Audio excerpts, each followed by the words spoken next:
Buenas compañeros, bienvenidos a la segunda parte del abordaje sistemático del paciente en estado crítico. Vamos a dar continuidad con el segundo tema de sistema cardiovascular.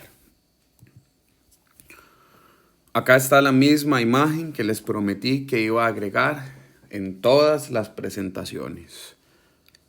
¿Cómo está su paciente hemodinámicamente? Esa es la pregunta clave de esta presentación. Luego de esta presentación, usted va a tener la capacidad de responder y de responder de una mejor manera cómo se encuentra su paciente hemodinámicamente.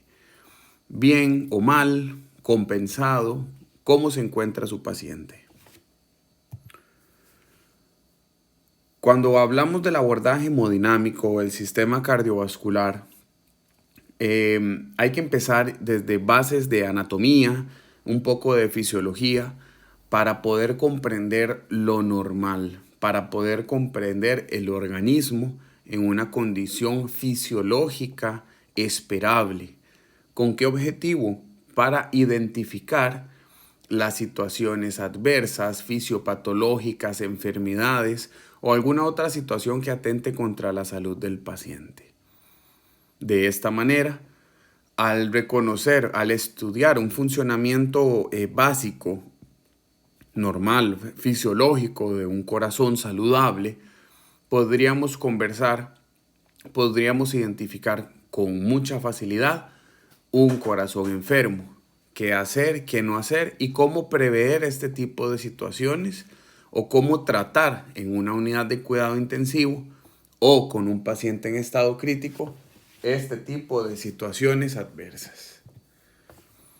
Vamos a hablar del corazón, donde tiene un objetivo general muy bien establecido, que es traer y llevar.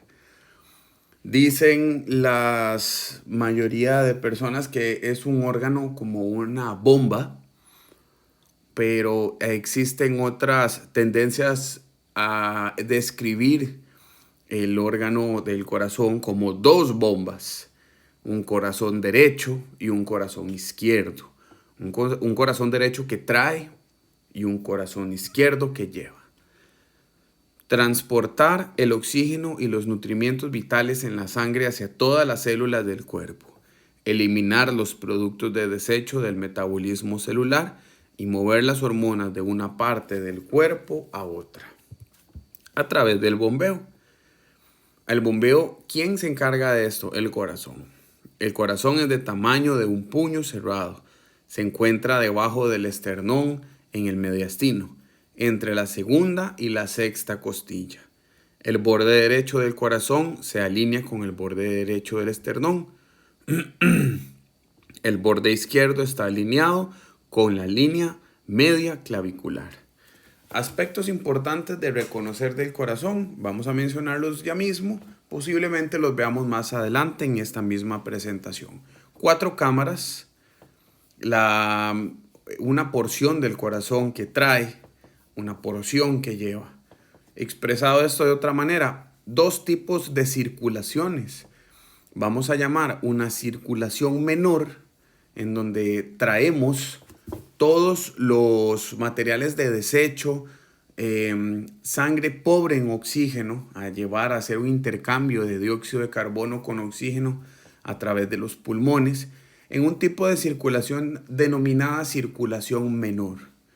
Luego de esto, vamos a tener, si existe una circulación menor, posiblemente tengamos una circulación mayor, donde evidentemente una vez que se ha intercambiado la sangre, se ha intercambiado el dióxido de carbono por oxígeno en la circulación menor, vamos a dar inicio a la circulación mayor con lo que es la porción izquierda del corazón.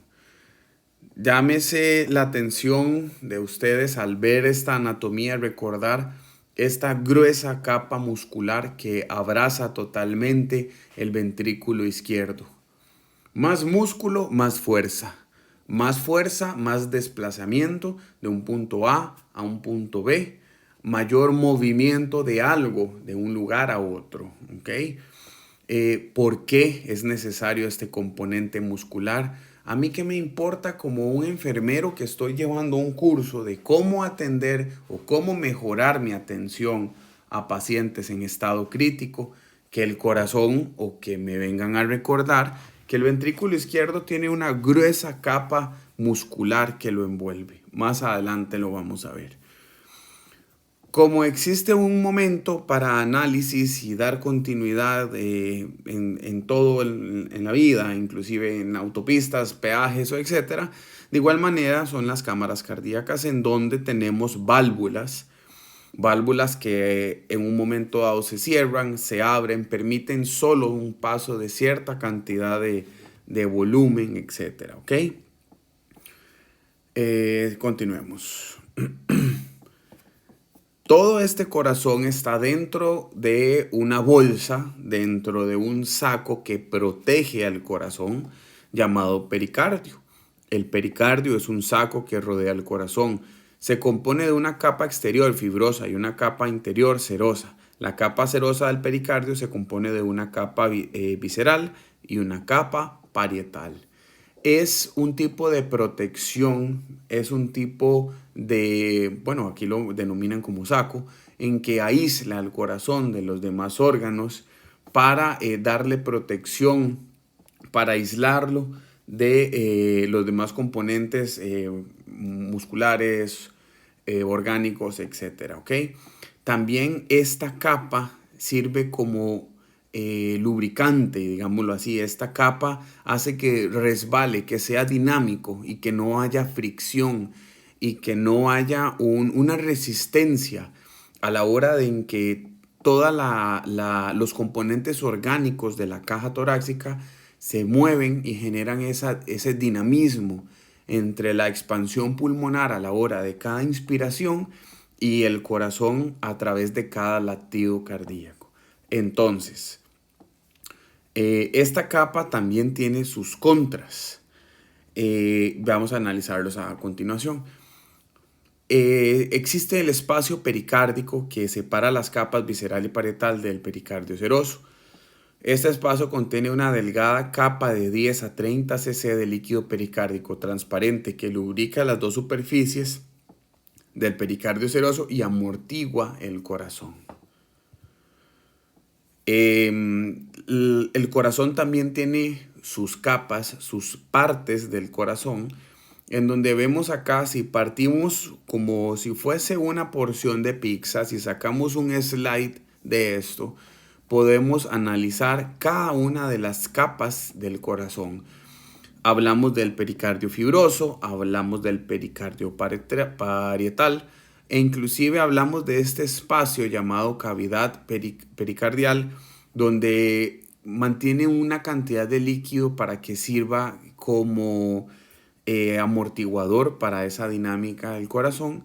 Y luego nos vamos a topar con las tres capas del corazón, en donde tenemos el epicardio, incluye la capa externa de la pared del corazón y la capa visceral del pericardio seroso.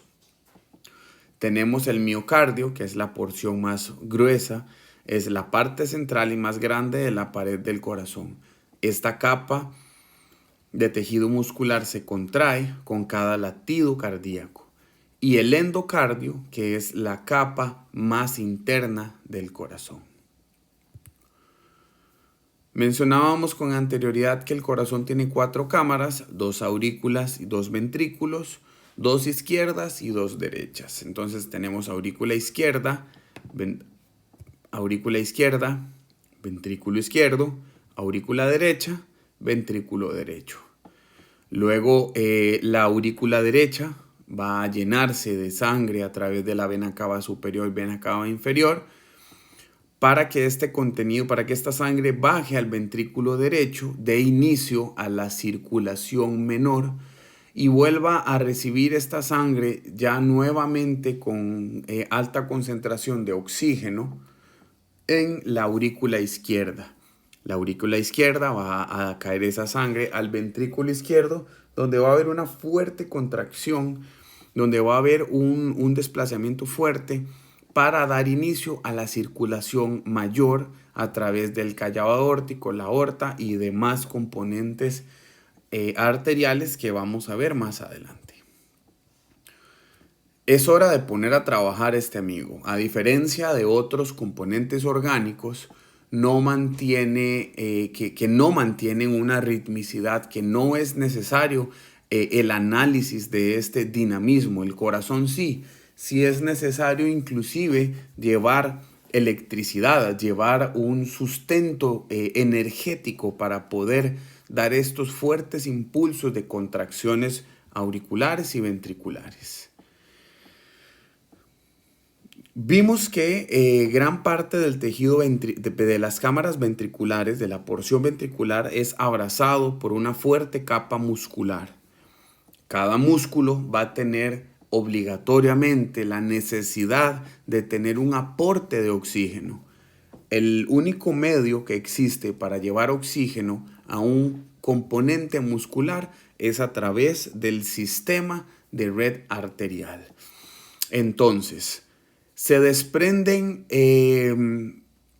una red de vasos arteriales dando un abrazo, envolviendo totalmente al corazón, desplazándose de predominio de los tejidos ventriculares, donde se encuentra esa gruesa capa de tejido miocárdico. En este momento, este tejido miocárdico se ve nutrido por el oxígeno que lleva a través de las arterias coronaria izquierda, donde tiene su ramificación, y a través de la coronaria derecha, donde también tiene su ramificación. Cada una de estas se va a ir desplazando y cambiando su nombre con relación al sitio donde se vaya a tener su función de irrigación o algún otro nombre como la circunfleja, la marginal derecha, etc. Es importante conocer esto porque si yo matriculé un curso de atención básica al paciente en estado crítico, ¿por qué yo estoy viendo nuevamente aspectos de anatomía, estoy viendo coronarias, etcétera? ¿Qué relación tiene esto? Resulta que si una de estas arterias se obstruye, vamos a tener una enfermedad llamado infarto agudo del miocardio, donde es uno de los diagnósticos más frecuentes que va a ingresar a una unidad de cuidado intensivo. Resulta que si existe alguna obstrucción o algún espasmo de estas arterias, vamos a tener sufrimiento ventricular, vamos a tener cambios en el electro. Y la electrocardiografía es uno de los pilares y mandamientos o aspectos necesarios para la atención a pacientes en estado crítico. Es de alta necesidad y de alta complejidad memorizar aspectos básicos y aplicarlos todos los días con relación a aspectos de anatomía. Como vimos, una pequeña porción de anatomía de sistema nervioso central y sistema nervioso periférico, inclusive los pusimos a trabajar, hablamos sobre el simpático, parasimpático, etc. Vamos a hacer lo mismo con la perspectiva hemodinámica. Cabe señalar que el tejido, el miocárdico, el músculo del corazón, es el músculo que más consume oxígeno de todos los músculos que tengamos del cuerpo. No en una cantidad total, sino por superficie de área. Entonces, es el tejido, es el miocardio que, a pesar de ser tan pequeño, tiene un alto consumo de oxígeno otorgado por el sistema arterial. Circulación menor o la circulación pulmonar que les comenté con anterioridad, del corazón a los pulmones. Ese es el objetivo y esa es nuestra meta.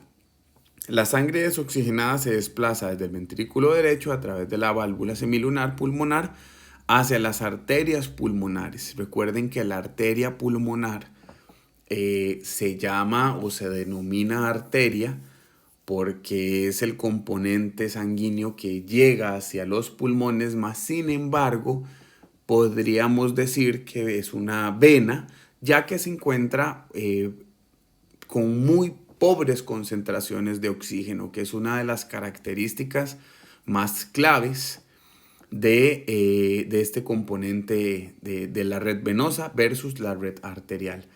¿Es una arteria? Sí, es una arteria. Eso indiscutiblemente no va a cambiar.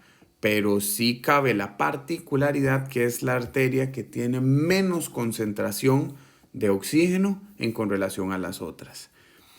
Luego pasa a través de las arterias y arteriolas más pequeñas en los capilares pulmonares.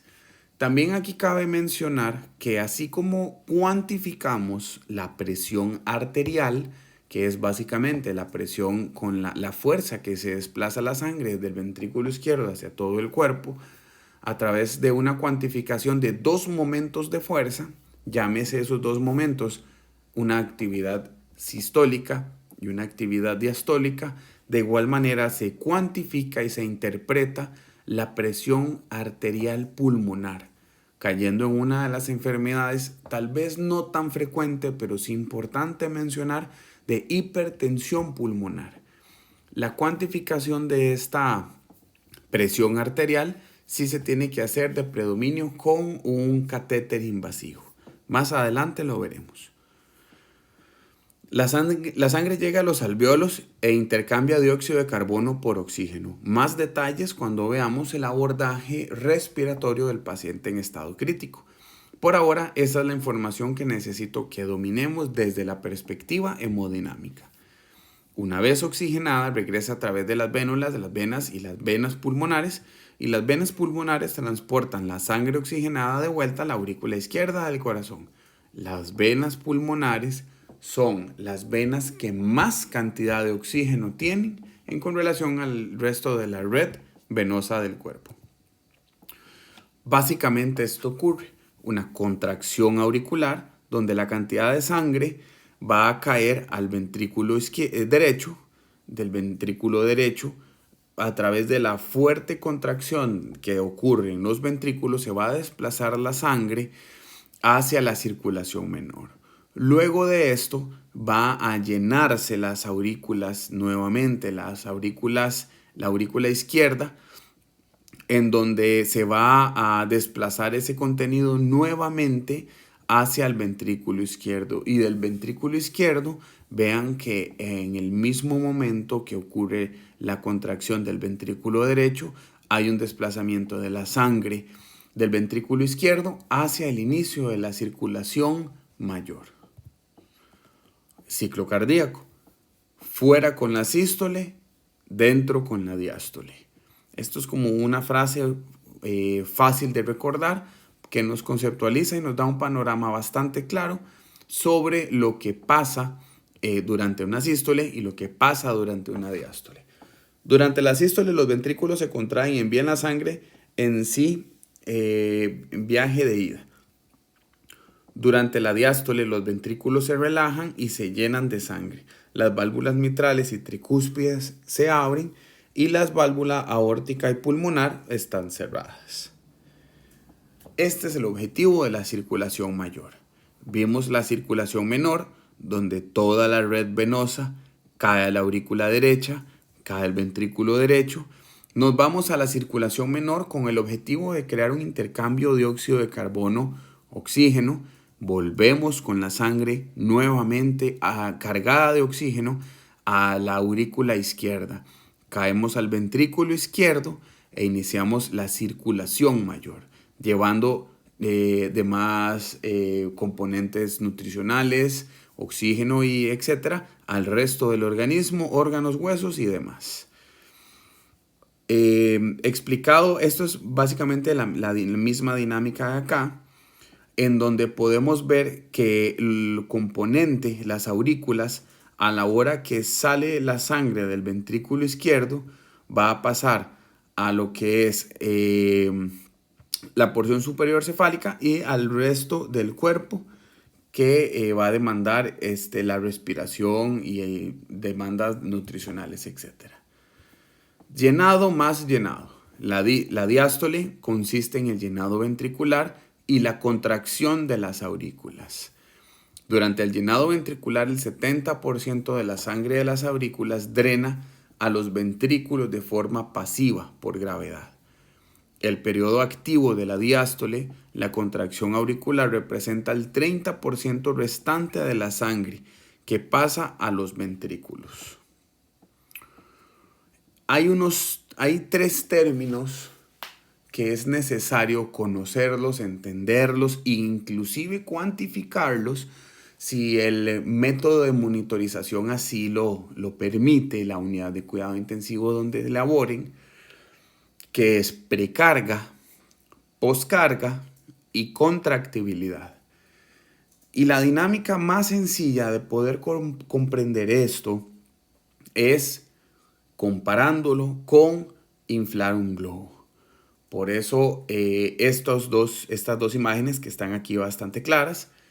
En un lado tenemos la dinámica del corazón y por otro lado una obra de arte random que me la encontré por ahí, donde se está inflando un globo. Ambos tienen mucha similitud. Vamos a conocerlo a continuación. El estado de la precarga es similar a el momento en que inicia a soplar el globo. El globo usted lo está sacando de su empaque y va a iniciar a soplar el globo. La precarga es el estiramiento de las fibras musculares de los ventrículos. Resultado del volumen de sangre de los ventrículos al final de la diástole. Entre más se extienden los músculos del corazón durante la diástole, con más fuerza se contraen durante la sístole. Piensa en la precarga como el globo que se extiende. A medida que el aire entra en él, cuanto más aire entre al globo, mayor estiramiento dará el componente de hule del globo, ¿verdad?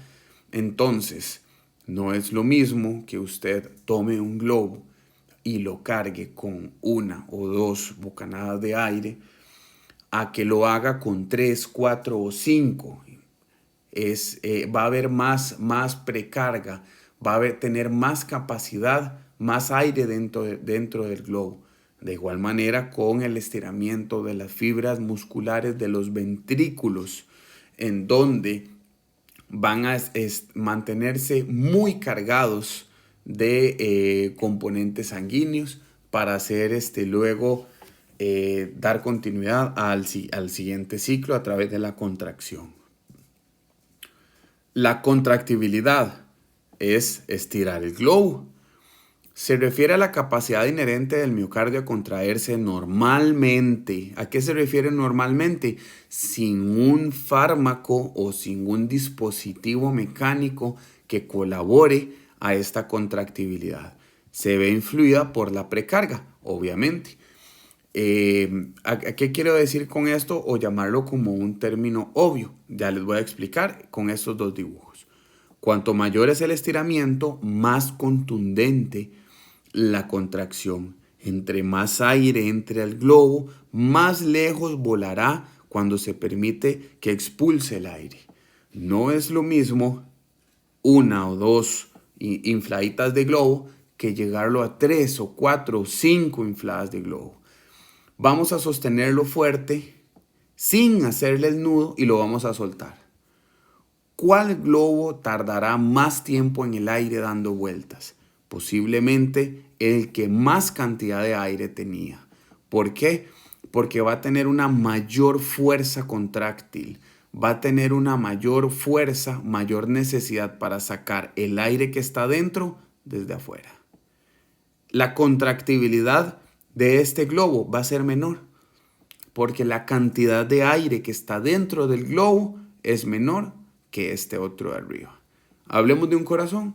No es lo mismo decirle a un ventrículo, al ventrículo izquierdo, vamos a hacer una contracción de 100 cc versus vamos a hacer una contracción de 50 cc de sangre dentro del ventrículo. La contractibilidad también es un componente a medir o a someterlo a juicio dentro de las variables hemodinámicas del paciente en estado crítico. Un paciente en estado crítico puede comprometer grandemente su estado hemodinámico aunque lo que esté enfermo no sea su corazón. La poscarga es el nudo que ata el globo. Se refiere a la presión de los músculos ventriculares que genera para superar la presión más alta de la aorta, para impulsar la sangre fuera del corazón. Comparado con un globo, la resistencia es el nudo en el extremo del globo, contra la cual éste tiene que trabajar para poder sacar el aire. Evidentemente no va a haber una salida de aire porque hay un nudo que está hecho y difícilmente el aire que esté aquí adentro va a tener la capacidad de desatar este nudo por fuera. Pero sí se puede hacer una comparación con la poscarga de un corazón. La cantidad de aire que está aquí tiene que ser mayor a la fuerza de este nudo para que salga el aire. Eso no se logra con facilidad, siempre se mantiene el aire dentro del globo. En un corazón, el ventrículo tiene que lograr vencer la fuerza vencer la fuerza de la presión más alta de la aorta. Tiene que ser más fuerte para poder salir, impulsar la sangre hacia afuera del corazón. A eso le llamamos poscarga. La poscarga depende de la contractibilidad. La contractibilidad depende de la precarga. Vasos sanguíneos. Recuerden que lo que estamos hablando acá son generalidades de anatomía del sistema hemodinámico de una persona sana. En los vasos sanguíneos, el sistema vascular es una compleja red de vasos sanguíneos en todo el cuerpo que conduce a la circulación sistémica. La sangre transporta el oxígeno y otros nutrimientos de las células del cuerpo y transporta productos de desecho para su excreción. Solo los transporta. Es necesario comprender adecuadamente este término, ya que no es lo mismo que haga la función de eliminación o excreción a que únicamente los transporte. Contamos con otros dos componentes orgánicos que sí tienen la función a punta de eliminar y excretar sustancias de desecho del cuerpo, que son los riñones. No solo ellos lo hacen, también otros componentes orgánicos lo logran, pero ellos son los que tienen la mayor cantidad de porcentaje de trabajo con relación a esto. Veremos más detalles en la presentación de sistema renal.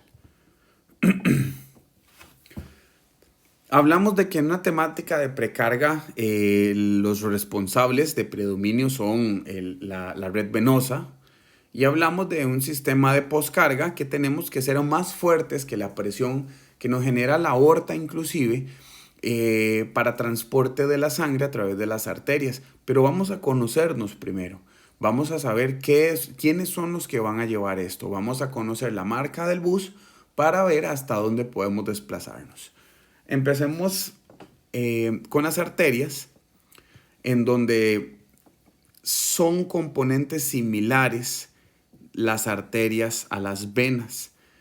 Todos tienen el mismo endotelio, tienen una capacidad elástica mayor las arterias con relación a las arteriolas, capilares, vénulas y venas. Pero vean qué interesante este dato. Tienen un endotelio muscular, un revestimiento muscular sumamente fuerte, un cilindro muscular a través de toda la red arterial, donde se ve un poco atenuado a nivel de las arteriolas. Desaparecen los capilares, en las vénulas todavía no los tenemos, y en la red venosa aparece, pero de una manera muy discreta. Vean que el aporte que tiene las venas es muy comparativo con las arteriolas, pero el componente muscular que tienen las arterias es bastante alto. Acá es importante mencionar que esto es para la fuerza de desplazamiento. Las arterias a este nivel van a tener la responsabilidad de mantener dos diferentes tipos de presiones, y evidentemente es una presión mucho más elevada que el de la red venosa. Y la parte fibrosa, que solo los capilares no la tienen, pero el resto de las vénulas y arteriolas sí lo componen. Vamos a repasar nuevamente entonces qué es lo que hace, qué es lo que necesita. De las cámaras izquierdas, aquí básicamente podríamos empezar en la circulación mayor, donde la sangre sale de las cámaras izquierdas a través del ventrículo izquierdo, venciendo la válvula mitral con anterioridad que la sangre estaba en la aurícula izquierda.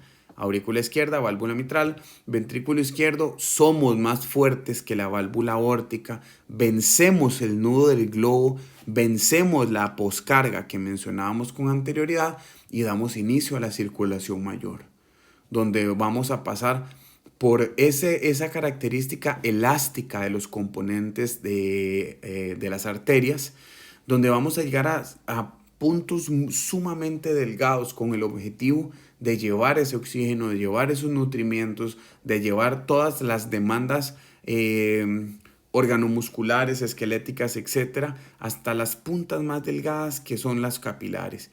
En los capilares se da el intercambio de materiales con las células, pero así como vamos a dejar, también tenemos que ir a recoger. Recogemos por este mismo mecanismo, vean que tiene una flechita para allá y otra flechita para allá, también nos llevamos materiales de desecho a través de las vénulas, convirtiéndonos en venas. ¿Qué tenemos de diferente? ¿Qué nos llama la atención del trayecto de las arterias al trayecto de las vénulas? Válvulas. Tenemos válvulas de no retorno, válvulas para impedir que el flujo sea retrógrado, sino que avance bajo una misma dirección. Estas válvulas de predominio vamos a topárnoslas en miembros inferiores.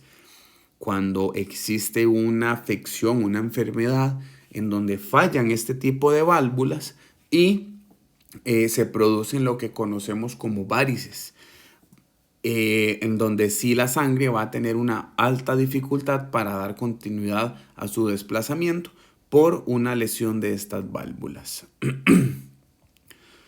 Vamos a llegar a los dos componentes venosos más gruesos que tenemos en el organismo, que es la vena cava superior, la vena cava inferior, aterrizando en la aurícula derecha, venciendo la válvula tricúspide, cayendo en el ventrículo derecho, avanzando a través de la válvula pulmonar a la arteria pulmonar que mencionamos y dábamos características con anterioridad para iniciar la circulación menor de intercambio.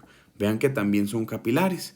Cuando veamos sistema pulmonar vamos a entender qué es lo que pasa acá, cómo monitorizar eso en un paciente en estado crítico y cuáles son las afecciones más frecuentes que sufre un paciente en estado crítico a nivel pulmonar. Mas este no es el momento. Todo lo que sale del corazón, todo lo que sale del ventrículo izquierdo, y pues, ¿para dónde va? Ok, expresado a manera de ejemplificación, porque no todos tenemos 5 litros de sangre. Existen personas con mayor complexión física o menor que este dato va a variar. Luego del ventrículo izquierdo va a dar una salida interpretándose que de 5 litros 700 cc por minuto va a ir al cerebro.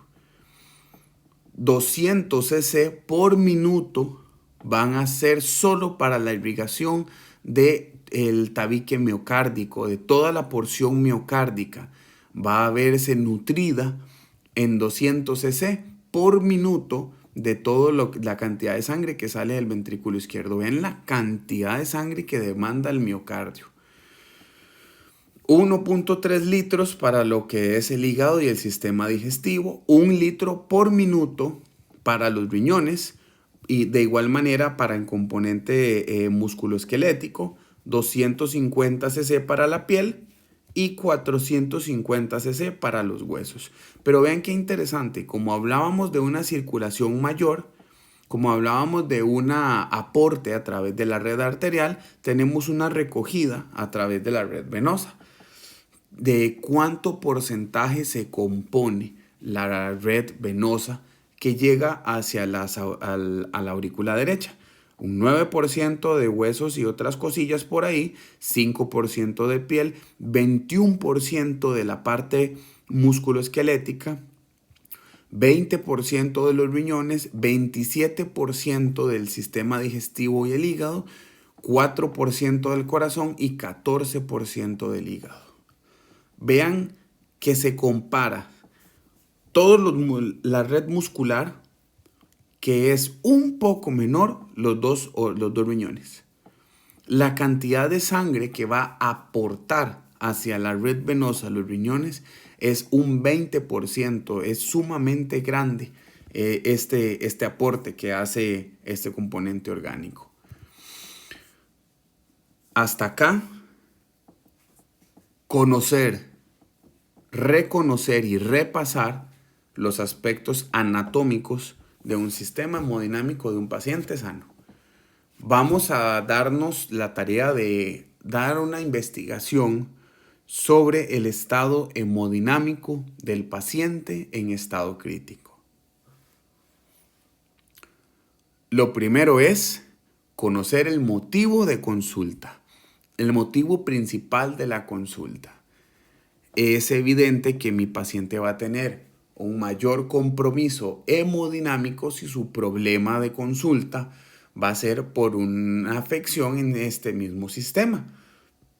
A diferencia que el paciente consulte por alguna problemática renal, una problemática respiratoria, una problemática de sistema nervioso central, como lo vimos en la sesión anterior, a diferencia de que el paciente consulte por alguna problemática del aspecto hemodinámico, como un infarto agudo del miocardio, una endocarditis y demás afecciones que vamos a ver más adelante en esta presentación.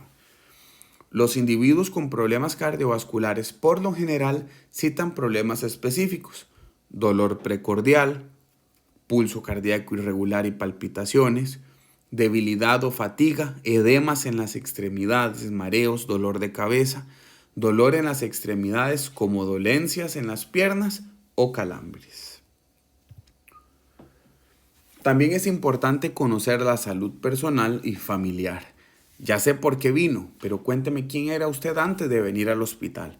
Investigar al paciente detalles acerca de sus antecedentes familiares y médicos. Factores de estrés de la vida del paciente, estrategias de afrontamiento que tiene para controlarlos. Hábitos actuales de salud como hábito de fumar, el alcohol, el café, el ejercicio y la dieta de la ingestión dietética de grasas y sodio. Algún medicamento que tome, cirugías que haya recibido y consideraciones ambientales u ocasionales. El lugar donde vive, es necesario también conocer si está a favor o en contra del sistema hemodinámico del paciente. Para recordar, y esto es básicamente para muchos de los sistemas que vamos a analizar a través de este curso. Para recordar cómo realizar una evaluación del sistema cardiovascular, hay que pensar en IVA papá por allá, que las siglas serían IPA. Esto se puede expresar como inspección, palpación, percusión y auscultación. Enfermería comete mucho error en esto, ya que no realiza a profundidad una valoración física, no ausculta, no inspecciona. Nos quedamos solo con lo que nos entregan del turno anterior, lo que se ha encontrado a través de procesos de higiene como baños en cama o etcétera, pero hemos perdido mucho la parte de al realizar una valoración exhaustiva de mi paciente. Nos entregan un problema y damos continuidad a un problema, y lo que estamos recibiendo no es un problema. Lo que estamos recibiendo no es la cardíaca, no es el prono, no es el COVID, es un paciente que tiene nombre, que tiene una edad, que tiene una historia que contar, sea a través de un expediente o sea conversando con él. Es necesario que enfermería retome nuevamente los aspectos de valoración física. Y si en este curso es la primera vez que usted escucha esto, lo invito a que repasemos juntos cuál es la inspección, la palpación, la percusión y la auscultación de un paciente y con más fuerza en un paciente en estado crítico. La inspección. Datos irregulares en la inspección. Puede relevar cianosis, palidez fría, piel caliente, frío caliente, lo cual puede indicar gasto cardíaco inadecuado o perfusión tisular. Si tenemos toda una bomba que lleva sangre hasta la piel puede decirnos si no le está llegando la sangre a cuál está programado el corazón. La piel puede estar roja si el paciente tiene fiebre. La ausencia de vello corporal en brazos o las piernas puede apuntar a una disminución del flujo sanguíneo arterial en estas áreas. El edema o hinchazón puede indicar insuficiencia cardíaca venosa. La insuficiencia cardíaca derecha crónica puede originar ascitis y edema generalizado. Algo tan sencillo fue de alta dificultad de encontrar un miembro inferior con una isquemia crítica, pero bueno, este fue el que encontré. La imagen no es con mucho de mi agrado, pero es solo para ejemplificar. Con solo ver los miembros inferiores ya nos arroja información. Pero ¿por qué voy a tener que estarle viendo los pies al paciente si lo que entra es por un corazón dañado? Una insuficiencia arterial se puede identificar a través de un proceso de valoración física. En un paciente con insuficiencia arterial, los pulsos pueden estar disminuidos o ausentes. La piel está fría, pálida, brillante. El individuo puede tener dolor en las piernas o en los pies. ¿Cuándo fue la última vez que usted palpó un pulso tibial? ¿Cuándo fue la última vez que usted valoró unos talones del paciente que está atendiendo? También se puede valorar la insuficiencia venosa. Vea que con solo ver los pies del paciente ya me dice información e inclusive información si tiene una afección arterial o una afección venosa. La insuficiencia venosa crónica. En un paciente con insuficiencia venosa crónica hay que revisar en búsqueda de ulceraciones alrededor del tobillo. Los pulsos están presentes, pero pueden ser difíciles de encontrar debido al edema o la fobia. Fobia es este signo en donde se ve el piecito hinchadito, donde se ve que está acumulando grandes cantidades de líquido. Claro, entendámoslo a través del patrón funcional de la red venosa. Es llevar, traer y llevar. ¿Qué hace el corazón? Dos verbos, no se le olvide. Traer y llevar.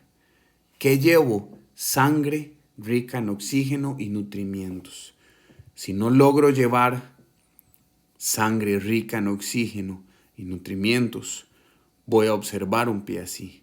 Si no logro traer los materiales de desecho, la sangre pobre en oxígeno, toda la cantidad de componentes hídricos y desechos que hay que pasarlos por el sistema renal para ser eliminados, se me van a estancar y vamos a observar piecitos así de edematosos con un signo clínico sumamente frecuente y fácil de ver, que es hacer presión con uno de los dedos, dos dedos, fuertemente sobre unos 15 segundos en la porción más distal de las extremidades inferiores del paciente. Al soltarlo, si sus dedos se quedaron marcados en la piel del paciente, evidentemente es algo que hay que hacer con mucho cuidado.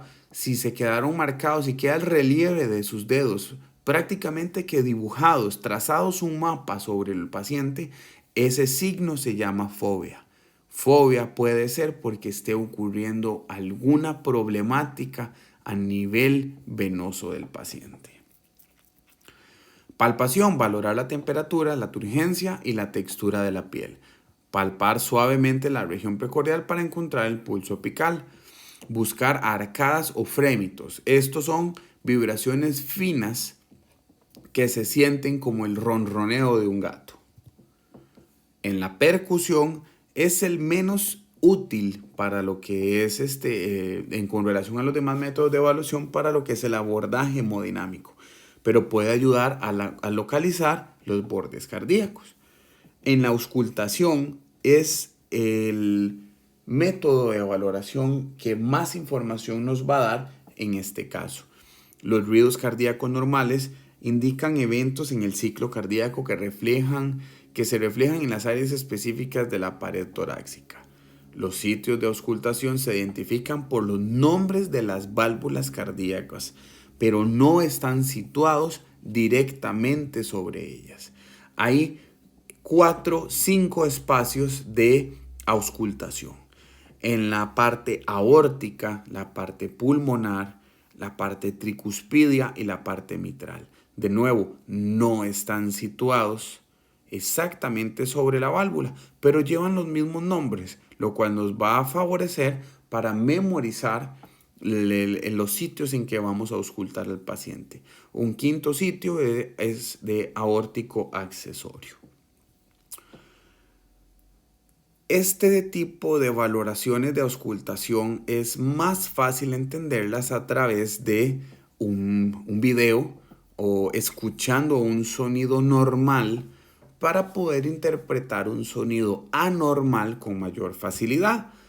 Este video se los dejaré anexo en un enlace aparte para poder percibir, para poder saborear bien ese sonido. La sístole es el periodo de contracción ventricular a medida que se incrementa la presión en los ventrículos. Las válvulas mitral y tricuspidia se cierran. El cierre produce el primer ruido cardíaco, S1, así se llama. Alguna persona le puso así y ese es el nombre que lleva, S1. ¿Cuál es el primer ruido del corazón? S1, que es luego de que las válvulas mitral y tricuspidia se cierran. Al final de la contracción ventricular, las válvulas aórticas y pulmonar se cierran de golpe. Esto produce el segundo ruido cardíaco, llamado S2. Siempre se identifica S1 y S2 y luego se ausculta en búsqueda de ruidos extraños, como un tercer y cuartos ruidos. Explicado esto de otra manera, es normal que el corazón tenga S1, que ocurre aquí, y S2 cuando ocurre esto. No debería de existir un S3 o un S4. Sin embargo, podría aparecer e inclusive ser la causa o una de las causas de los problemas de que estén dando un desequilibrio de la salud en el paciente.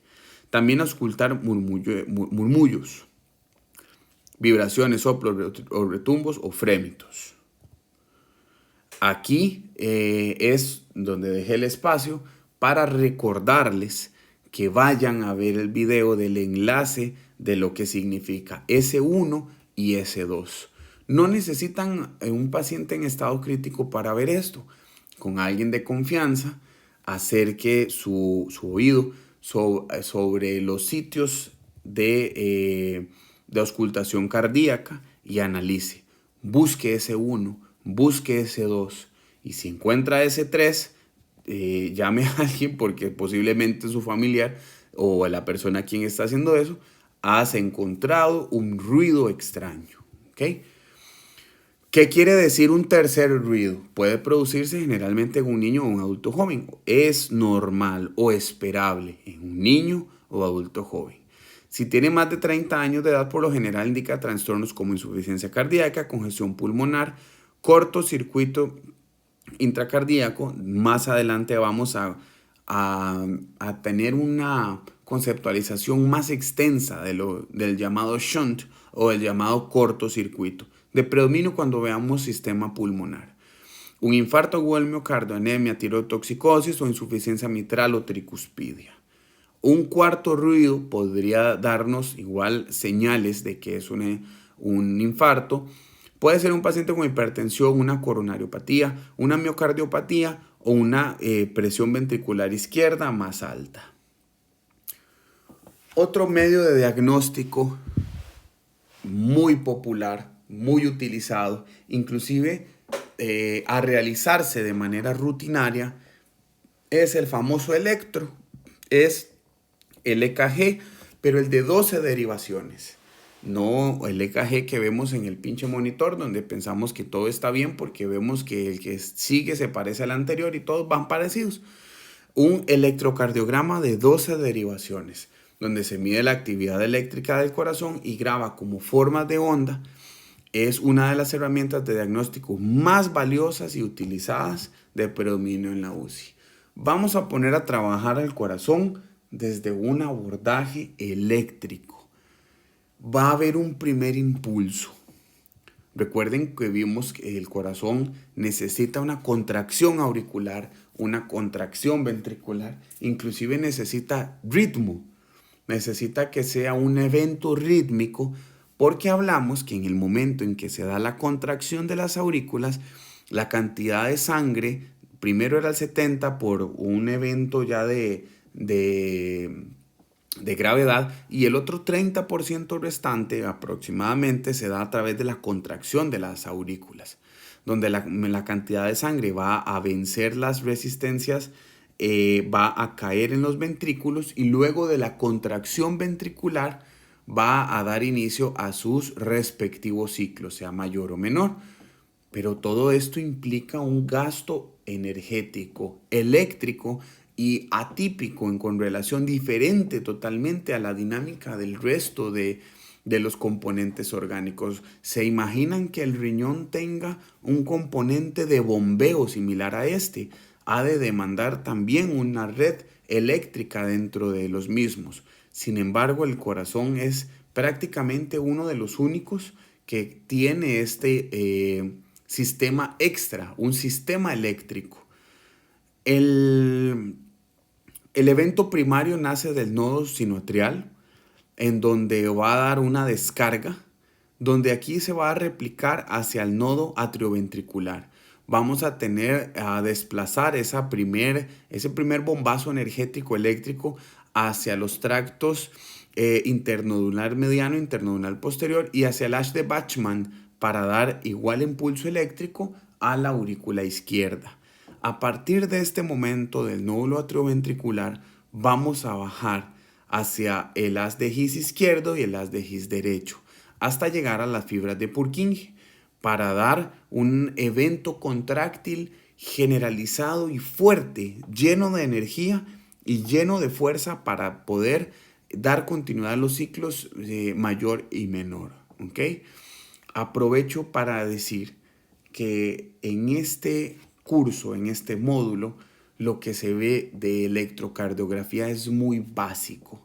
Los invito a que en algún momento puedan repasar sus apuntes de electrocardiografía o bien llevar un curso por aparte que sea una temática específica de abordaje de electro al paciente, al paciente en general. No se necesita que sea crítico. Y nos arroja, como bien se dijo con anterioridad, muchísima información. Primer impulso eléctrico del nodo, el marcapaso biológico, el nodo sinusal, bajando al nodo atrioventricular. Luego de eso, disminuyendo o bajando el impulso eléctrico hacia el haz de His izquierdo y hacia el haz de His derecho. ¿Para qué? Para que la cantidad de sangre que se encuentra acá disminuya los ventrículos y dé continuidad a la circulación menor y a la circulación mayor. ¿Qué relación tiene David de Miguel Ángel en una presentación de cardio? No tiene absolutamente nada que ver. Pues vieras que sí. Para explicar electro, un poco complejo. Vamos a hablarlo de esta manera. Vamos a tener una persona atrás observando la estructura, la parte posterior, viéndole las nalgas a David de Miguel Ángel. Vamos a tener una persona de frente, al lado derecho, viendo al David de Miguel Ángel. Y posiblemente, como está de frente, lo que está viendo es el brazo derecho, la mano que ha sido fuertemente criticada porque es más grande con relación al resto de la anatomía de David. Miguel Ángel fue muy criticado. Dijeron que quedó mal porque las manos eran más grandes y demás cosas. los invito a que investiguen de arte del Renacimiento, que es sumamente apasionante. Por aquí hay otra persona que está observando también a David de Miguel Ángel, pero lo que se está viendo es directamente la cara. Luego estas tres personas se reúnen para dar una descripción de lo que vieron. Si yo le preguntara a alguno de ellos,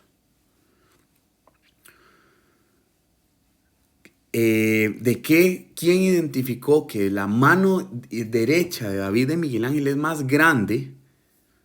Posiblemente el amigo azul no me lo podría contestar. Posiblemente, muy posiblemente, el amigo amarillo no me lo podría contestar. ¿Lo observó? Sí, pero quien estuvo más cerca fue el amigo de rojo. Ay, no, este sí.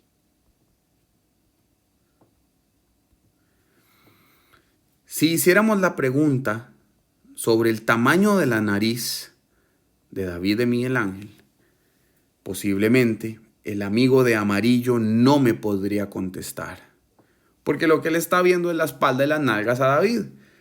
Posiblemente el amigo de rojo podría contestarme, pero no está viendo realmente lo que está pasando o el tamaño de la cara de la nariz de David. En cambio, el amigo de azul sí podría darme una descripción más generalizada. Lo que tiene el tamaño de la nariz, lo que tiene sujetando en su mano izquierda, etc. ¿Qué tiene que ver esto con Electro? Muy fácil. Son tres personas reunidas para hablar de lo que está pasando en un corazón. No se llama el azul, el amarillo y el rojo, sino que se llama AVR, AVL y AVF. Se reúnen para contar una historia y la historia se llama ritmo cardíaco. Ya no se llama el David de Miguel Ángel. En este momento, AVR tiene algo que contar, que es lo que está viendo para acá. AVL tiene algo que contar, que es lo que observa desde aquí hasta acá. Y AVF cuenta su historia desde abajo hasta arriba. Prácticamente que solo ve los ventrículos, pero no puede ver las aurículas. Pasa lo mismo con otros tres amigos que se reunieron, pero ya no son ellos tres, sino que se llama 1, 2 y 3. El número 1 le pasa lo mismo que le podría pasar en AVF, que observa las aurículas, pero no puede dar un comentario fidedigno de lo que está pasando en ambos ventrículos. El número 3 podría decirnos con más contundencia lo que está pasando en el ventrículo izquierdo, un poquito del ventrículo derecho, pero nada de la aurícula derecha. En cambio, por la forma en que se acomoda el corazón, el número 2, o digamos 2, sí podría arrojarnos mucha más información de lo que está pasando en las aurículas, en la aurícula derecha, en el ventrículo derecho, y que inclusive tal vez no pueda verlo con tanta facilidad en el ventrículo izquierdo también. 2 es la derivación más frecuente que se utiliza para lo que es el análisis de EKG. Cuando veamos un EKG en un monitor o en un trazo, etcétera, la mayoría de las búsquedas de eventos adversos de la parte eléctrica del corazón los vamos a identificar en 2. Por ejemplo, este trazo es un trazo que nos contó 2. Si le hubiésemos preguntado a AVR, a 1, a AVL, a 3 o a AVF, el trazo hubiese sido diferente. Cuando hablamos de un trazo normal, de un tamaño de onda normal o de una actividad anatómica, fisiológica normal, vamos a centrar nuestra mayor atención en 2. ¿Qué vamos a entender en esto? El corazón nos está diciendo algo, es un lenguaje, es un bello lenguaje donde nos dice qué está bien, qué está mal, qué está pendiente y en qué parte está fallando. Cuando se da un movimiento, es como una palabra, es una onda positiva, en donde en esta diapositiva que tenemos acá proyectada, vamos a entender un poco del lenguaje que nos quiere decir el corazón. En la primera onda, en la onda P, vamos a tener una contracción de las aurículas. Es el primer bombazo eléctrico del nodo sinusal hacia las dos aurículas y tratando de comunicarse con el siguiente nódulo atrioventricular.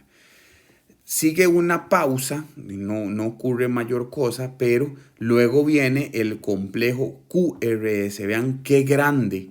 Si vemos que esto es una expresión eléctrica, esto es una contracción ventricular. Veámoslo aquí, complejo QRS, hay una fuerte contracción ventricular, hay un fuerte impulso eléctrico. Sigue una pausa en donde luego de esto vamos a tener una onda T que tiene muchos nombres. Van a toparse con un juego de palabras de repolarización, despolarización, contracción, relajación, etcétera. Primero repasemos, entendamos bien qué es lo que vamos a evaluar en nuestro paciente en estado crítico. Porque esto es lo que vamos a ver 24/7 en estos pacientes críticos. Esto es la base. Esto es lo que tenemos que entender. Inclusive de aquí podemos analizar electrolitos, podemos analizar masas, podemos analizar coágulos que estén obstruyendo o generando algún tipo de dificultad de dinámica cardíaca. Es demasiada la cantidad de diagnósticos que podríamos identificar a través de ondas diferentes, adversas, anómalas, que veamos en monitor o en un EKG de 12 derivaciones. Los ventrículos se contraen y se recuperan. Contracción auricular, contracción ventricular, recuperación ventricular. ¿Por qué no se ve la recuperación auricular? Porque el momento en que se da la recuperación auricular ocurre en el mismo momento en que se da la activación de los ventrículos. Entonces, en una expresión eléctrica no se puede observar, pasa como atrás, digamos, de esto, pero no se puede observar con tanta facilidad. Onda P, funcionamiento auricular, contracción auricular, complejo QRS, contracción ventricular, y onda T, recuperación ventricular. Otro medio de diagnóstico para cuantificar si hay o no lesión en el corazón o en el sistema hemodinámico del paciente son las enzimas cardíacas, un pinche laboratorio, que es una cuantificación de una proteína. Las enzimas cardíacas incluyen la creatina quinasa y la isoenzima MB, que se encuentran en específico en el músculo cardíaco. Los estudios para la troponina Ti1 y la mioglobina son más específicos para el músculo cardíaco y se pueden utilizar para detectar daños con mayor rapidez, lo que permite el tratamiento más expedito y eficaz. Básicamente esto es una cuantificación de material de desecho. El músculo dañado libera una sustancia que se llama CPK. A mayor cantidad de CPK liberado en el torrente sanguíneo, puede ser señal o clave de una lesión muscular. Cuando vamos a buscar una lesión muscular de predominio del músculo miocárdico, vamos a buscar CPK y MB, que es la que se encuentra de predominio en el músculo cardíaco. De igual manera, las troponinas. Las troponinas se deben de cuantificar de manera seriada, con espacios de tiempo donde existen hospitales que tienen un protocolo ya específico, pero debe de existir un rango horario de al menos 6, 12, 24 horas para poder identificar si el paciente tuvo o cuántas horas lleva el paciente de tener un infarto. Otro medio diagnóstico es la ecocardiografía. Es un ultrasonido del corazón, punto. Sirve para definir tamaño, la forma, el movimiento de las estructuras cardíacas. Se lleva a cabo utilizando un transductor colocado en una ventana acústica sobre el tórax del paciente. El transductor dirige las ondas sonoras hacia las estructuras cardíacas que le reflejan daños anatómicos, coágulos, vegetaciones, problemáticas de válvulas, e inclusive si a mí me hablan de que hay un porcentaje de sangre que pasa de las aurículas a los ventrículos, esa dinámica, esa cantidad de sangre puede ser analizada e inclusive cuantificada para poder decir que la cantidad de sangre total que sale del ventrículo es más o es menos.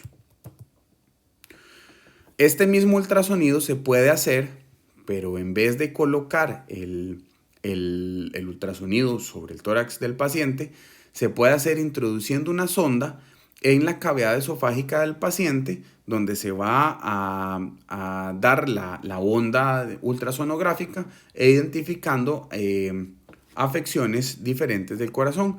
Esto se llama ecocardiografía transesofágica. La ecocardiografía se combina con la endoscopía para proporcionar una mejor vista de las estructuras cardíacas. El ecocardiograma puede mostrar estenosis mitral, prolapso de la válvula mitral, insuficiencia aórtica, anomalías en el movimiento de la pared y derrame pericárdico. Otro medio diagnóstico se llama la prueba de estrés, conocido como ecoestrés. Esta prueba es un procedimiento no invasivo en el cual el paciente está conectado a un electro durante el ejercicio. Como estrés físico, provoca un aumento del consumo de oxígeno del miocardio. Puede producir isquemia mostrando cambios en el electro. Si se observa isquemia durante la prueba, esta debe de detenerse. Básicamente es eso, es una búsqueda de eventos isquémicos durante el ejercicio para identificar si es que la afección se da durante el reposo o durante un esfuerzo o un esfuerzo intenso. Resonancia magnética cardíaca es un estudio no invasivo que evalúa los tejidos, estructuras y flujo sanguíneo. Se ingresan en un sistema informático que construye la imagen que diferencia entre el tejido sano y un tejido isquémico. Cateterismo cardíaco, que consiste en pasar un catéter del lado derecho e izquierdo o ambos del corazón. Este procedimiento permite la medición de la presión arterial, el flujo sanguíneo en las cámaras del corazón. También es útil para que el médico visualice las arterias coronarias y determine la presencia de cualquier estrechamiento u oclusión. Se usa para definir la competencia de la válvula, contractibilidad de la pared cardíaca y detectar cortocircuitos intracardíacos. Ingreso de un catéter. Habitualmente es por la arteria femoral, sube hasta la red arterial, las coronarias, se identifica a través de medios de contraste y etcétera, cuál y dónde está obstruida esto, y se hace un procedimiento. Si se identifica un trombo y se puede aspirar, se realiza un procedimiento llamado tromboaspiración, y habitualmente se coloca un tipo de malla o un tipo de resorte llamado stent, en donde asegura o evita que se dé un nuevo vasoespasmo u obstrucción que genere un nuevo evento isquémico miocárdico. Similar a este. Aquí aquí se identifica, claro, lo que es la colocación del stent, en donde la cantidad de sangre que pasaba de aquí a acá ahora va a ser mayor gracias al stent y la permeabilidad que se ha generado para que pueda pasar libremente la sangre hacia el tejido miocárdico. Básico, primordial e inclusive parte de los signos vitales, el control de la presión arterial. Aquí vamos a hablar sobre el control de la presión arterial por un método invasivo en donde el médico va a colocar un catéter en una arteria. habitualmente radial o femoral, para medir la presión arterial y obtener muestras de sangre arterial para realizar estudios diagnósticos como la gasometría arterial. Vamos a dar una extensa explicación de lo que es la gasometría arterial en el abordaje pulmonar del paciente en estado crítico. Un transductor transforma el flujo sanguíneo durante la sístole y la diástole en forma de onda que se muestra en un osciloscopio. La forma de onda cuenta con 5 componentes distintos. Todo esto que acabo de decir se expresa a través de esta imagen.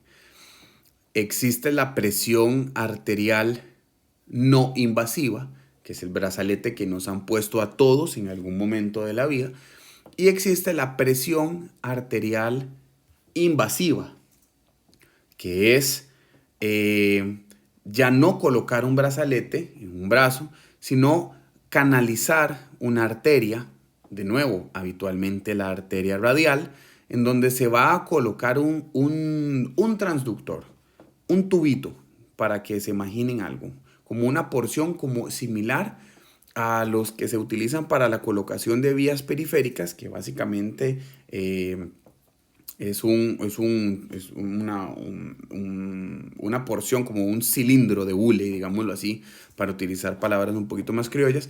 En este caso no va a ser tan grueso, porque el objetivo no es enviar fluidos, sino extraer para muestras y cuantificar una presión arterial. Esto va a tener un tipo de llave de 3 vías, que es lo que nos va a servir como paso para extraer muestras de acá y para mantenerlo permeable también. Esto va a estar conectado a una interfase, va a estar conectado a un sistema similar a este cuadrito que vemos acá, llamado a un transductor. Este transductor va a tener que estar por una porción sujetada con suero fisiológico, con una bolsa de presión, con el objetivo de que genere una contrafuerza hacia la presión arterial que va ascendiendo, ¿ok? Este cilindro rojo que se ve hacia acá es como un tubito de hule donde usted lo jala. Según la casa comercial, hay otros que no lo traen y traen otro dispositivo diferente, donde usted lo jala y la fuerza de este suero fisiológico va a ser mayor que la presión arterial, por lo que va a quedar limpio y va a mantener permeable y no va a tener sangre esta sonda o esta conexión, que va a permitir la cuantificación de la presión arterial.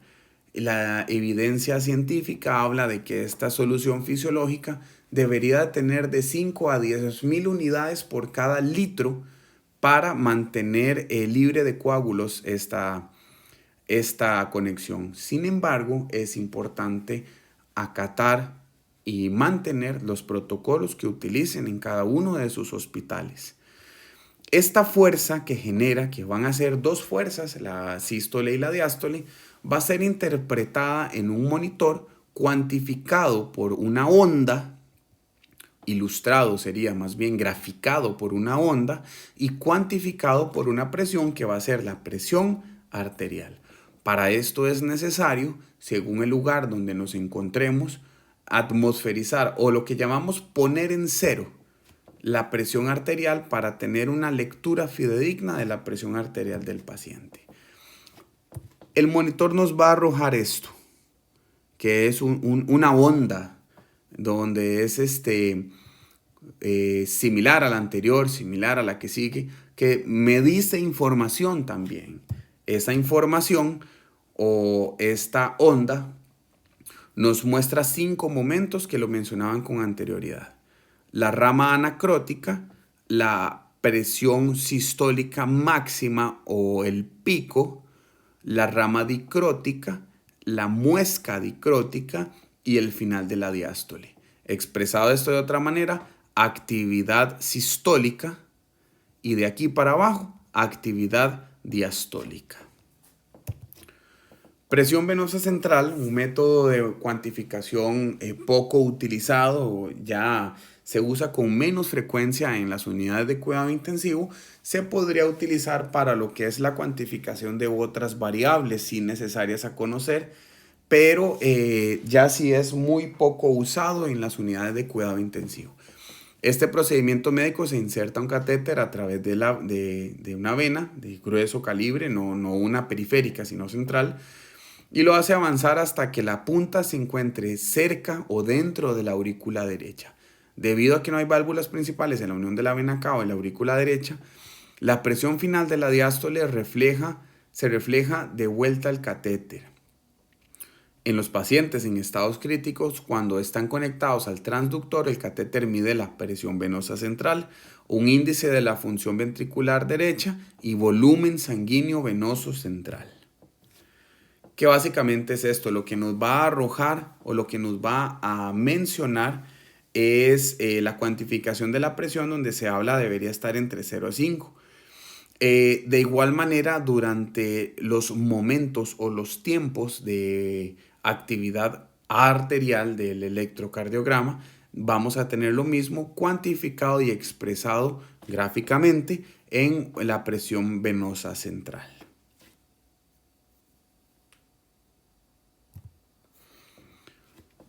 Vamos a hablar un poco más UCI cuando hablamos con anterioridad de la circulación menor, donde así como se mide la presión arterial de la circulación mayor, medimos la presión arterial pulmonar, que es conocida como la PAP. Continúa, proporciona información importante sobre la función ventricular y la precarga. ¿Qué es precarga? Recuerden el globo. En la parte en que lo inflo y me genera resistencia. La parte en que me genera un evento contráctil y en la parte en que hay que vencer la fuerza del nudo, conocido como poscarga.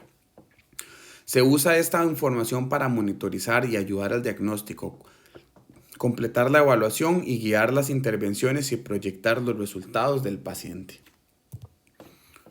Otra variable a cuantificar es la monitorización del gasto cardíaco. El gasto cardíaco es la cantidad de sangre expulsada por un minuto. Se monitoriza para evaluar la función cardíaca. El rango normal del gasto cardíaco es de 4 a 8 litros por minuto. Cosa que no es cierta porque ya les voy a decir por qué. Porque no es lo mismo que una persona de 100 kilos tenga una salida de 5 litros por minuto de su ventrículo izquierdo a que una persona de 50 kilos tenga una salida de 5 litros por minuto de su ventrículo izquierdo. Entonces el gasto cardíaco podría darnos una interpretación de esto, más no un valor meta, por lo que tenemos la siguiente medición de la parte hemodinámica, que es el índice cardíaco. Ahora sí, hablamos qué es la relación que existe entre el gasto cardíaco y la superficie corporal. Su utilidad radica que da un índice que permite evaluar el funcionamiento cardíaco. Los valores normales del índice cardíaco fluctúan entre 2.6 y 3.4 litros por minuto por metro cuadrado. Antes medíamos cuánta sangre sale del ventrículo izquierdo expresado en litros por minuto. Con cada contracción ventricular, la cantidad de volumen que sale se mide. Inclusive hay una variable hemodinámica propia para medir el volumen sistólico.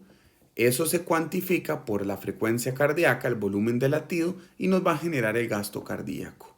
Pero aún más exactos, medimos si la cantidad de sangre que sale es suficiente para dar el rendimiento a todas las, como vimos en la diapositiva anterior, que tenía un cerebro, riñones, el tabique miocárdico, sistema digestivo. A ver, si toda esa cantidad de sangre que sale compensa o da el resultado para lo que es una compensación, una funcionabilidad básica normal del sistema circulatorio. Volumen sistólico. El volumen de la sangre bombeado por el ventrículo en una contracción, donde tiene un valor meta de 60 a 130 cc por cada latido. Existen situaciones en que podría aumentar la cantidad de sangre que salga, siendo ya un evento pues sí patológico, como septicemia, hipervolemia o administración de inotrópicos, o existen estados fisiopatológicos que va a haber una disminución de la cantidad de sangre que salga por el ventrículo en cada actividad sistólica. Causas de la disminución, arritmias, hipovolemia o una disminución de la contractibilidad. El índice de volumen sistólico es lo mismo que expresamos en gasto cardíaco, pero ahora va a ser igual expresado por el tamaño del paciente. La meta va a ser de 30 a 65 cc por cada latido por metro cuadrado. La resistencia vascular sistémica es el grado de la resistencia del ventrículo izquierdo o poscarga. Recordemos, no olviden el globo, poscarga. La meta se mide en dinas, de 800 a 1400 dinas, que podría causar un aumento, hipotermia, hipovolemia o vasoconstricción, que podría causar una disminución de las resistencias vasculares. Va a ser una vasodilatación, uso de vasodilatadores o estado de shock del paciente. A continuación vamos a dar un pequeño tour de las mayores y frecuentes afecciones o eventos patológicos a los cuales se enfrentan los pacientes que van a una unidad de cuidado intensivo o que ustedes los van a atender en cualquier otro lugar que no sea una UCI, pero son pacientes críticos.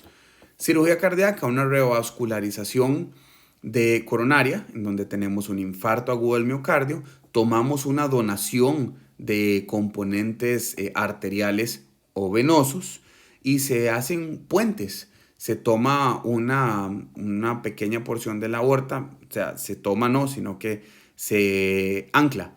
Se pone un drenaje para que se salte la parte en que está obstruida y la vena haga la función de la arteria tipo bypass y otorgue a esta parte miocárdica que está en su infarto, digámoslo así, la parte de la sangre que no le está llegando por esta obstrucción. De igual manera acá, se puede tomar de puente mamaria a la mamaria interna una porción de la arteria, se salta la parte de la obstrucción y aquí se da continuidad en la irrigación del tabique miocárdico. Otra cirugía cardíaca es la cirugía valvular, donde se reemplazan las válvulas por algún tipo de afección que tengan y se colocan prótesis. Pueden ser una prótesis mecánica o puede ser una prótesis biológica. Cada una tiene una lista de cuidados diferente e inclusive una reintervención meta en un tiempo establecido para que vuelvan a una cirugía, a una nueva cirugía, etc. Esto sí es de UCI, es un sistema poco utilizado acá en Costa Rica, pero sí ya se ha tenido casos en donde es un paciente con un dispositivo de asistencia ventricular, que básicamente es reemplazar la función fracasada de un ventrículo izquierdo, en donde se toma una porción de la aorta, de esta sangre, ¿verdad? Donde se toma la sangre que cae del ventrículo izquierdo. El ventrículo izquierdo se le coloca un catéter en donde a través de una bomba llega y se salta, digamos, toda la parte en que se contrae el ventrículo izquierdo para enviar la sangre hasta el inicio de la circulación mayor, sino que lo hace el dispositivo de asistencia, envía la sangre de una vez hasta la parte de la aorta. Balón de contrapulsación es un aporte mecánico a la funcionabilidad del corazón, en donde se infla un globo, se introduce un globo, como esos de payaso que son largos, se introduce un globo en parte de la porción de la aorta, en donde se desinfla durante la sístole y se infla durante la diástole, dándole más fuerza, dándole más presión a esa sangre que se está movilizando y dando una asistencia a través de una pulsación. Con cada pulsación va a dar un infladito de estos, ¿verdad? Una asistencia para que se desplace más y más fuerte la sangre que sale del ventrículo izquierdo. La angioplastía, que ya las explicamos con anterioridad. Existe también otro procedimiento en donde si se identifica el trombo, se realiza una tromboaspiración más una angioplastía más colocación de stent. Síndromes coronarios agudos, que es lo que se les realiza, es el infarto, ¿verdad? Donde se hace una formación de placa, una disminución de la luz o la capacidad de que se mueva la sangre arterial, generando una isquemia, un infarto al miocardio. Aneurismas aórticos también son cirugías que con frecuencia llegan a unidades de cuidado intensivo. Y las arritmias cardíacas, que no nos detuvimos a ver arritmias, pero sí los motivo a que lleven un curso de electro por aparte para poder sumergirse aún más en ese idioma del corazón que nos arroja información sobre un estado patológico del paciente. Taponamiento cardíaco, lo que hablamos antes de que tenemos un pericardio con una cantidad de volumen meta acá adentro, y en donde también puede ser contraproducente, ya que si existe alguna lesión del corazón o posterior a una cirugía cardíaca o lo que sea, este espacio, este pericardio se puede llenar de sangre, obstruyendo o dificultando que el corazón pueda moverse con facilidad, generando un taponamiento cardíaco. Esto es una emergencia. Ahí el tratamiento es correr a sala STAT o inclusive a veces no da ni siquiera tiempo. Hay que abrir el paciente ahí mismo e intervenirlo de una manera rápida. Shock cardiogénico, que es la disminución de la presión arterial meta de 65-60 por una etiología de un mal funcionamiento cardíaco.